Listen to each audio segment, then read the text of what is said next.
going on, everybody? Welcome back to Run to Play Friday, a new series that I started on my channel to really give you guys the play so you can go out and win the game, whether it be within business, life, entrepreneurship, nonprofit, sports industry, marketing, branding, whatever it may be. I'm here to answer your guys' questions. And yeah, we're going to get straight into it. So make sure you leave a like for the algorithm, comment down below if you have any questions that you want to get answered, and also subscribe to the channel for more, bringing you videos every Friday. So yeah, let's get straight into it with the first question. So first thing we have here is, how do you develop programs for your nonprofit? If you do not know, I am the founder, president, CEO of BeyondFour Foundation, which is back there. Um, Back there. Ooh, let that focus. Back there. Um, I am the founder and president of BeyondFour Foundation, and we just a little bit about BeyondFour Foundation. If you don't know, our mission is to empower, impact, and transform communities through sports initiatives and STEM, through sports programs and STEM programs. So we do basketball clinics. We are starting up our Beyond STEM program, which focuses on science, technology, education, arts, and maths.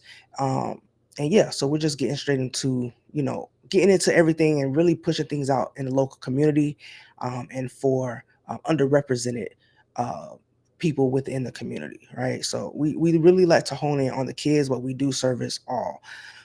So yes, but back to the question. Um, how do we develop programs? So basically, our executive board comes together and we brainstorm. Sometimes it's just me being like, yo, I want to do this. Let's do it. Let's figure out how we're going to do it, figure out how we're going to get the sponsors behind it. I am at the point in my career and just in my life in general where I've learned a lot. So I take a lot of the things that I'm learning, or the things that I've learned, people that I've learned from, and I try to implement processes and implement programs that are going to benefit our target audience. So it may be like the idea that I had to branch into STEM. Initially, it was just sports. It was just like, I want to do sports. I want to raise money to help the homeless. I want to raise money to help kids. I want to give them a platform and it started off as a free event, completely free. We don't charge anything for our Keep It Play Her experience. Excuse me, but it came down to just like, okay, how can we branch out and really give back to this community in ways that other communities are giving back to theirs? A lot of things, you may see Orlando, Florida as this area that is just big and thriving and this, that, and the third. But a lot of people within our local communities, within our underserved and other underrepresented communities, are not being serviced properly.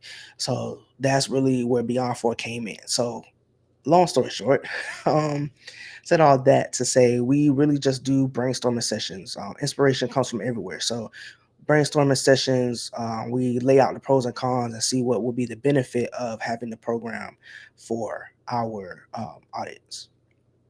Next question. Like I said, I got 30 minutes until my next meeting, so I'm gonna try to get through these because I promised myself that I would drop a video every week. Next, how this is a good question. How did you negotiate your current salary? To be honest, in my current position, so I do have a 9 to 5. But in my current position, I just went in and told them what I wanted. It was definitely a need there, and I could sense that it was a need. And they really wanted to get me in as quick as possible to help offload some of the tasks that was going on within the marketing department. They were down their marketing manager, so they really were trying to get me in the door. And I could sense that. And I really wanted to switch over from my previous position, my previous employer, to something new. And they were offering me a lot more than what I was getting paid at my previous employer, even after having two raises with that employer. So they were offering me a significant amount more. And yeah, I just went in. They said, "What was your range?" I said this. They offered me that. I went back with signing bonus. They said sure, and then I went back also with I had vacation already scheduled. They said yes, we can accommodate that, and it was really a very simple process. The negotiation process wasn't hard at all. Um, but yeah, good question. A lot of people do not negotiate their salary. If you get offered a salary or anything, negotiate it. Ask for more. I don't care what position you're in, ask for more, because you never know that the least thing that they can say is no. So you go in and you ask for what you think you deserve, and you have to be worth what you're asking. Just put that out there too. You can't just go in there and be off asking for six figures and you worth, you worth a low five. You have to make sure that your worth is there. And my worth was definitely, my value was definitely there. Next question. What was your first business and how did you know that was what you wanted to do? So my first business was really freelancing. I got a camera. Shoot, I think it was in 2018, 2019. No. Ooh, 2009. Wow. I got my first camera and I started playing with it, started, taking pictures around the house, taking pictures of different things, recording videos with it. So I'm not a newbie to this recording and stuff, but I've always been behind the camera. And I knew that I could use this as a skill. So I started doing freelancing, photography, videography. Also started teaching myself graphic design. YouTube University. I started teaching myself graphic design, teaching myself how to set up websites just from trial and error. Going in, doing no code apps, no code sites, and just really teaching myself the game, teaching myself a little bit of code along the way as well. And yeah, my first business was just freelance. Really, I didn't really have a name or anything for it. It was just me doing freelance opportunities. I was a sole proprietor. So, good question. What's the least important thing you should worry about uh, when deciding? What is it? What, I can't even read. What's the least important thing you should worry about when advancing your career? The least important thing. I think the least important thing you should worry about is what everybody else is saying. Don't worry about what other people are doing. Don't worry about what other people have to say. Don't worry about what other people may think, how they may look at you. If you are advancing your career and if you're doing something that you love and it's going to bring you peace of mind, it's going to bring you joy, it's going to bring you satisfaction, and it's also going to bring you a little bit more money.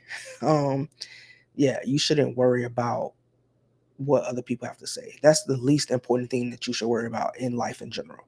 Don't worry about what people have to say. Do you for you. You have to learn. You have to make mistakes.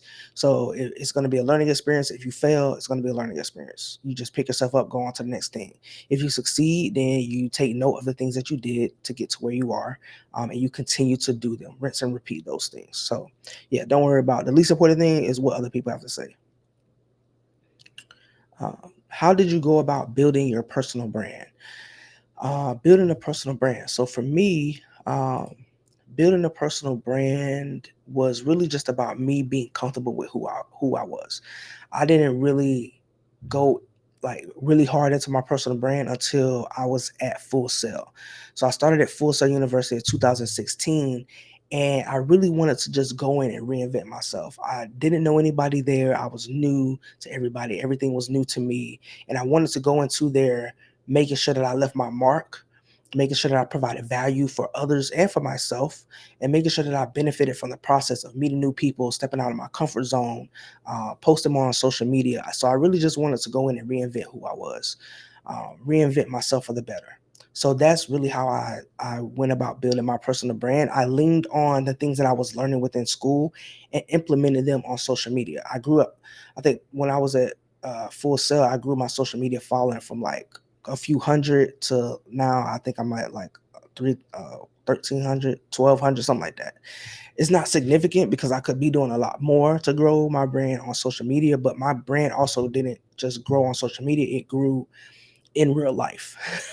It grew with people, around my city. It grew with me getting involved into different organizations, different community events. Volunteering was really big.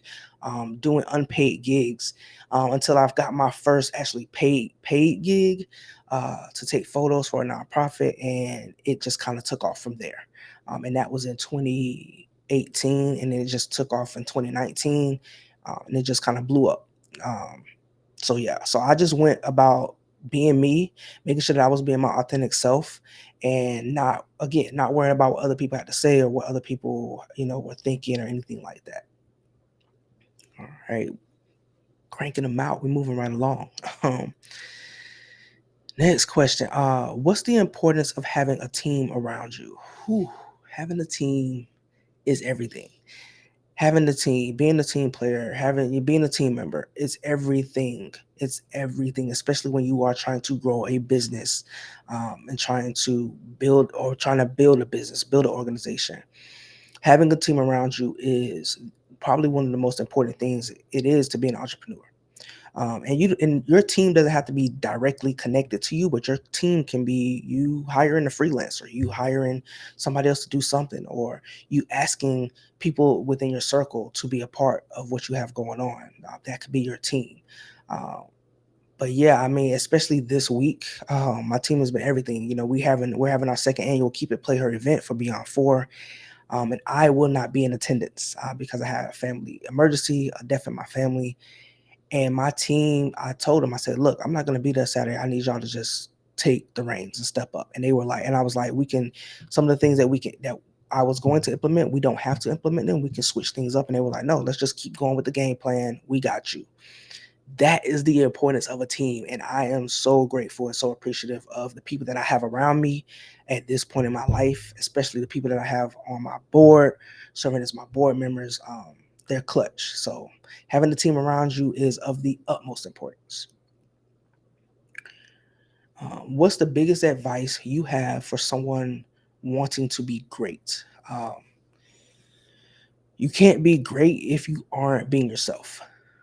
That's the biggest advice I have. You can't be great if you aren't being yourself, and you can't be great if you don't put in the work. So be authentic and put in the work. I mean, put in the hours. Like I said, I have a 9 to 5. I come home from my 9 to 5 and I'm on the computer making sure that everything is going right with my businesses, scheduling content. Even sometimes at night, I'm working on my 9 to 5 at night so that the next morning I can go in and crank out content for my businesses. So you just have to make sure that you are managing your time effectively, but just be authentic. Be authentic. If you want to be great, you have to be yourself and you have to put in the work. So be authentic and put in the real work. Really that simple. Next question. How do you get to speak on panels? And what do you have to do to get into those spaces? So how do you get to speak on panels and what do you have to do to get into those spaces? Um, I think I said this on episode 1, but it's not about it's not about who you know, it's about who knows you. So you have to put yourself in a position. And again, this comes with doing the work. If you're doing the work, people are going to see it. If you're putting out content, people are going to see it. If you're posting blogs, if you're posting on LinkedIn, whatever, people are going to see it and they're going to want to get involved, right? They're going to want to get you involved with what they have going on because you can bring in an audience and you can bring in a market that is untapped for them.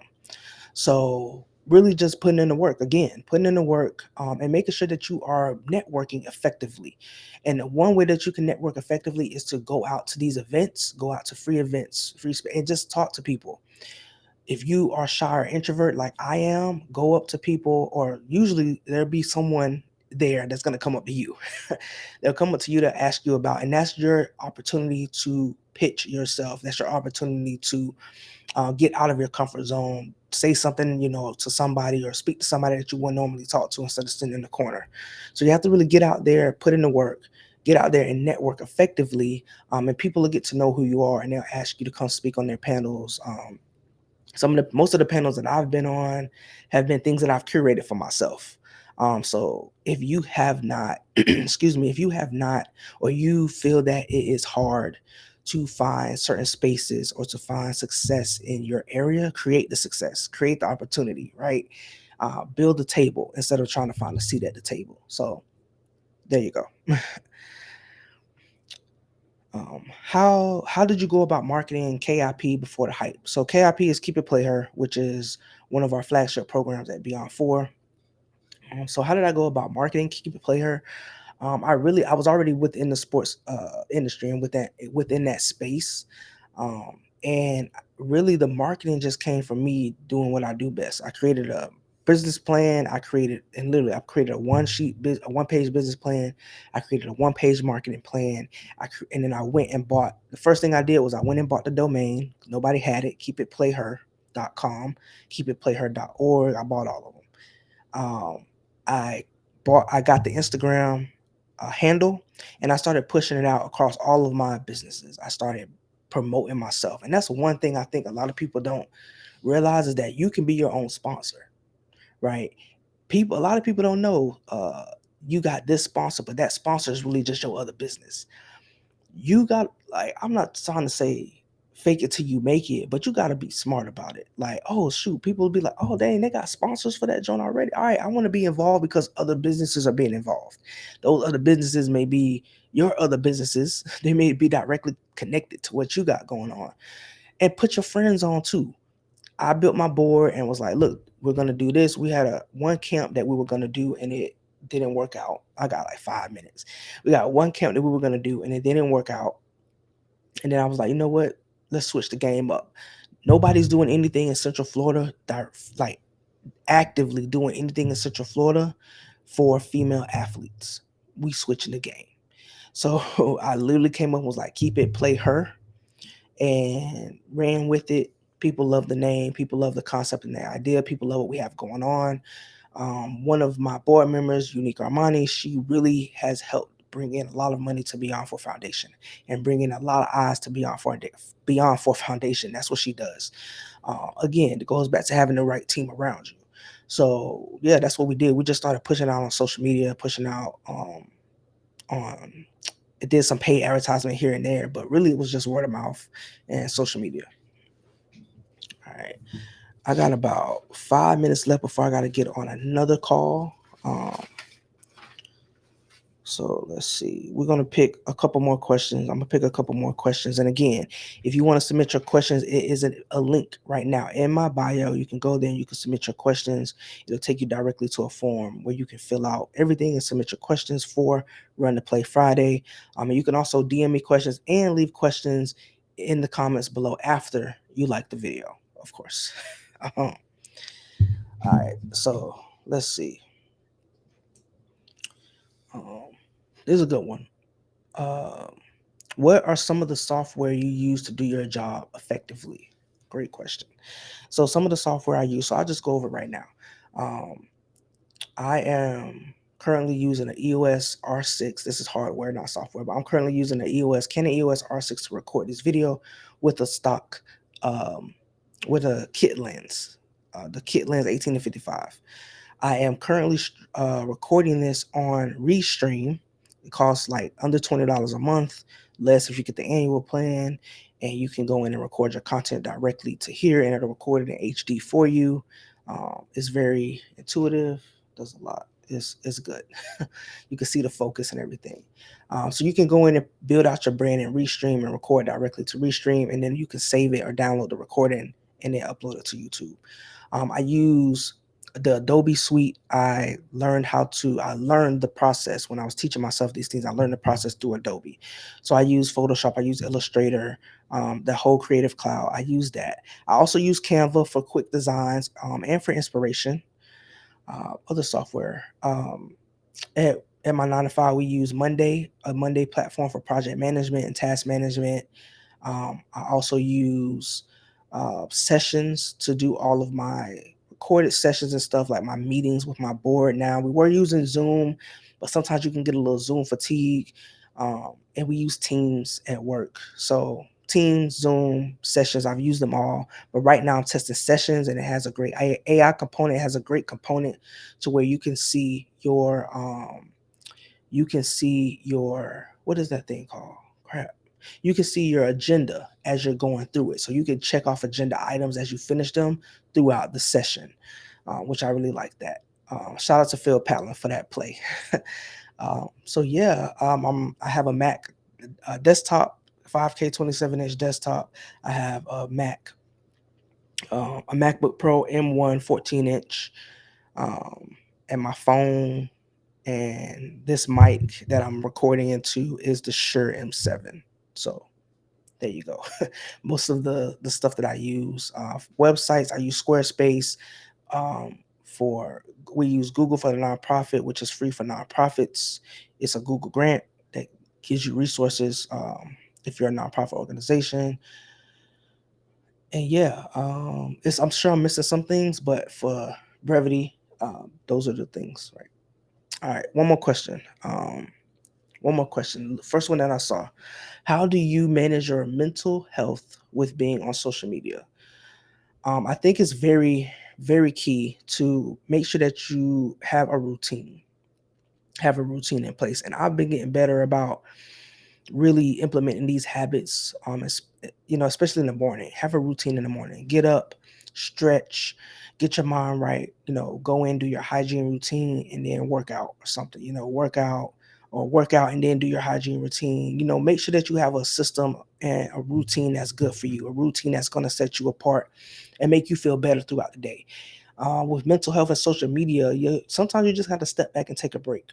I'm really not on social media a lot, as it may look like I am sometimes. I'm scheduling content out 2, 3, 4 weeks in advance. So you have to, use up. That's another program I use too. Sprout. Sprout really helps. But you have to make sure that you are setting aside time for yourself, making sure you're not getting overwhelmed and bogged down by the scrolling mentality and the things that you see online. You got to get out of all that. Make sure that you're putting yourself in a position to win, right? Put yourself in a position to win. Take time for yourself. Build those habits, and build out a routine that's going to be beneficial for you in the long run, not just right now, but for years to come. All right. It's going to help you be successful along the way. And it's just going to help you have that mental, emotional, spiritual clarity down the line. Uh, so yeah, that's it for today's episode of Run the Play Friday. I appreciate all of you for submitting your questions. Make sure if you have any other questions, leave them in the comment section below. You can go to my Instagram, and I also leave the link here if you want to leave any other questions that maybe you don't want them in the comments. I don't know, but you can leave questions there as well. If you follow me on Instagram, LinkedIn, Facebook, Twitter, X, whatever it's called, Threads. Make sure you say hello. Say, hey, I found you on YouTube with Run to Play Friday. And yeah, man, make sure you leave a like, comment, subscribe, and I'll see you guys later. It's been a pleasure. Make sure you get out and run the play. Run the play, win the game. Peace.